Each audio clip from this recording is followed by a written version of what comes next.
నందు ప్రియమైన దైవజనులకు ఇప్పుడు వచ్చిన సహోదరి సహోదరులకు ప్రభునామమున వందనాలండి.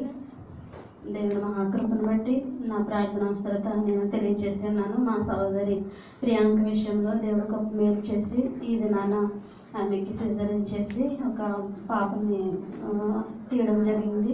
దేవుని మహాకృపను బట్టి ముందు బాబు పుట్టాడండి, తర్వాత పాప. వాళ్ళకి సంతోషాన్ని దేవుడు వారి కుటుంబంలో నింపినందుకు దేవునికి వందనాలు.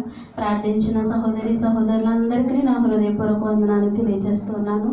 అదేవిధంగా రేపటి దినాన ఇంటర్మీడియట్ ఎగ్జామ్ రిజల్ట్ రానయ్యింది. దేవుని చిత్తమైతే మా చిన్న పాప చాందిని మంచి మార్కులతో పాస్ అవ్వాలని ప్రార్థనలు జ్ఞాపకం చేసుకోండి.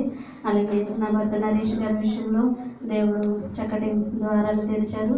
దేవుని చిత్తమైతే త్వరలో ఆయనకి వీసా వచ్చేలాగున దేవుడు ఆయన్ని మన మధ్యకు దేవుడు నడిపించేలాగున మీ యొక్క అనుదిన ప్రార్థనలో జ్ఞాపకం చేసుకోండి.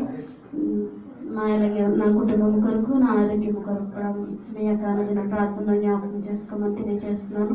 ఇచ్చిన సాక్ష్యాన్ని దేవుడు దీవించును గాక. ఆమేన్. చెప్పండి. సాక్ష్యాన్ని బట్టి అందరూ విన్నారండి? విన్నారా అందరూ? ఏమేమి పేర్లు చెప్పారు చెప్పండి ఒకసారి నాకు.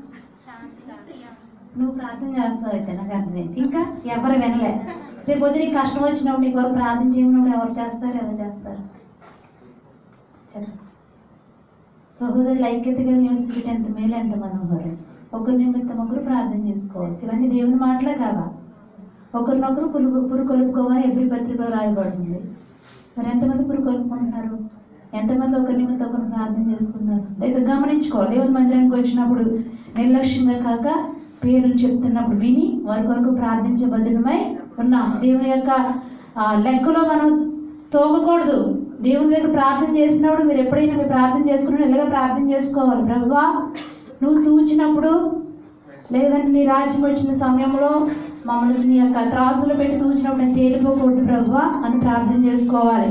నిత్యం ఎదుగుతున్న కొలది ఒక కుమారుడు ఉన్నాడు అనుకోండి, మనకి వాడు ఎదుగుతున్న కొలది మాట్లాడకుండా మోగపోయి మరుగుజ్జుగా ఉంటే ఆ తల్లిదండ్రులకు సంతోషమా? చెప్పండి ఒక మాట.